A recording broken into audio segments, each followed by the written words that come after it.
السلام علیکم۔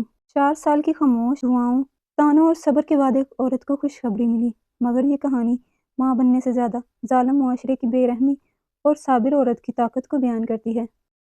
4 سال ہو چکے تھے اس کی شادی کو۔ نکاح کے دن جس دعا کے ساتھ سب نے ہاتھ اٹھائے تھے، وہی دعا اب اس کے لیے سوال بن چکی تھی۔ وہ ایک مسلمان لڑکی تھی، نماز پڑھنے والی، صبر کرنے والی، اللہ پر بھروسہ رکھنے والی، مگر اس کے آنگن میں بچوں کی ہنسی نہ تھی، اور یہی کمی معاشرے کو سب سے زیادہ کھٹکتی تھی۔ محلے کی عورتیں مسکرا کر پوچھتیں، ابھی تک خوشخبری نہیں، علاج کروایا ہے نا؟ کہیں تم میں ہی تو مسئلہ نہیں؟ ہر سوال اس کے دل پر چھری کی طرح چلتا۔ وہ ہنس کر ٹال دیتی، مگر رات کو سجدے میں اس کے آنسو خاموش نہیں رہتے تھے۔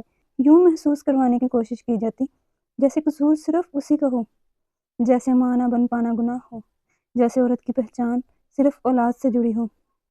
کوئی یہ نہ سوچتا کہ تقدیر اللہ کے ہاتھ میں ہے، کوئی یہ نہ مانتا کہ آزمائش بھی رحمت ہو سکتی ہے، کوئی یہ سمجھتا کہ سوال پوچھنا آسان ہے، درد سہنا مشکل۔ وہ اکثر سوچتی، کیا میری عبادت کم ہے؟ کیا میرا صبر ناکافی ہے؟ یا پھر صرف اس لیے میں کمتر ہوں کہ میری گود خالی ہے؟ حالانکہ اس کا رب سب جانتا تھا۔ وہ رب جو زکریا علیہ السلام کی دعا سن سکتا ہے، وہ رب جو برسوں بعد بھی کرم کر سکتا ہے، اور وہ رب جو بغیر اولاد کے بھی عزت دے سکتا ہے۔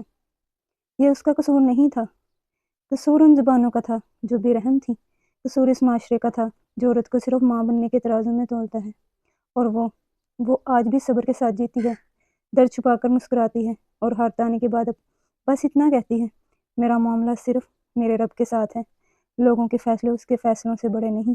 ایک دن صبر نے آخرکار رنگ دکھا دیا۔ وہ صبح عام دنوں جیسی تھی، مگر اس کے دل کی دھڑکن کچھ مختلف تھی۔ دل میں عجیب سا خوف بھی تھا اور امید بھی۔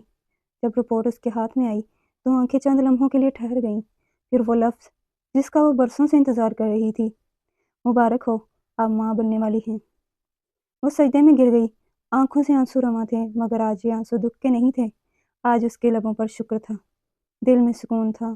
اس کا رب اس کی خاموش دعائیں سن چکا تھا۔ وہ بہت خوش تھی، مگر اس کی خوشی صرف ماں بننے کی نہیں تھی۔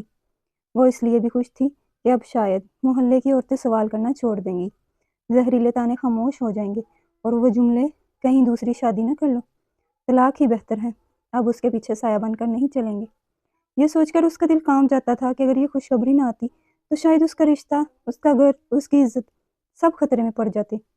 اس معاشرے میں عورت کو وقت دیا ہی کب جاتا ہے؟ یہاں صبر کی بھی ایک مدت مقرر ہے اور دعا کی بھی ایک حد۔ وہ جانتی تھی آج لوگ اسے مضبوط نہیں کہیں گے، آج لوگ اسے صابرہ نہیں کہیں گے، آج لوگ بس یہ کہیں گے اب تو سب ٹھیک ہو گیا ہے، مگر وہ جانتی تھی کہ سب کچھ پہلے بھی ٹھیک تھا، بس لوگوں کی سوچ بیمار تھی۔ نے پیٹ پر ہاتھ رکھا اور آہستہ سے کہا، میرے رب، یہ امانت ہے اور یہ بھی آزمائش ہے، مجھے مضبوط رکھنا۔ اس دن اس نے ایک وعدہ بھی کیا، اگر اللہ نے اسے ماں بنایا تو اپنی بیٹی کو یہ سبق دے گی کہ عورت کی قدر صرف ماں بننے سے نہیں، بلکہ اس کے ایمان، اس کے صبر اور اس کی انسانیت سے ہوتی ہے، اور اگر بیٹا ہوا تو وہ اسے یہ سکھائے گی کہ کسی عورت کی خاموشی کو کمزوری نہ سمجھے۔ وہ خوش تھی، بے حد خوش، مگر اس خوشی کے ساتھ ایک درد بھی تھا کہ کاش یہ معاشرہ کسی عورت کو خوش ہونے کا حق ماں بننے سے پہلے بھی دے دیتا۔ اولاد اللہ کی عطا ہے، کسی عورت کا قصور نہیں۔ تانے دینا بند کریں، کیونکہ آج جو درد آپ نے کسی کو دیا، کل وہی آزمائش آپ کا امتحان بن سکتی ہے۔ صبر کرنے والوں کو اللہ کبھی خالی ہاتھ نہیں لوٹاتا۔